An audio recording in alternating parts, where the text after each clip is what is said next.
এই দেখো বন্ধুরা, এইখানে এলে কলমি শাক বোম্বাইয়ের, এলা বোম্বাইয়ের কলমি শাক পাকিয়ে গেছে। ইলার দমে দাম, এই কলমি শাক গিলার এই 15 টাকা। এলার দাম 15 টাকা, এই কলমি শাক গিলার দাম 15 টাকা। আর এলা মূলা শাক, এইলার দামও 15 টাকা। যে সবদিন মূলা শাক পাওয়া যায়, দেখো বন্ধুরা, এদিকে সবদিন মূলা শাক পাওয়া যায়, সব কিছুই পাওয়া যায়। কলমি শাক, মূলা শাক দেখছো পাকিয়ে গেছে, একদম পাকা হয়ে গেছে।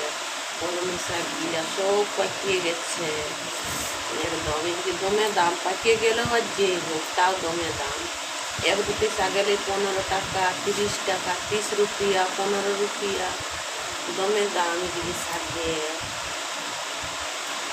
যে কোনোটা বোম্বাই বটে, আর কিছু নয়, বোম্বাইয়ের দমে দাম। যে কোনোটা পাকিয়ে গেলেও আর যেই হোক, পচিয়ে গেলেও দাম নেবে একদম। যদি পচিয়ে পাচিয়ে পড়ে যায় তাও দেখছো এই লেখাটা পাকিয়ে গেছে একদমই। এই একদম পাকিয়ে পচা গেলে দাম এড়িয়ে দমের দাম। আর এক দুটি মূলা শাক তার 15 টাকা দাম। এলে এখন রাঁধবো, এখন এটা ভাজবো, ভাজি করবো।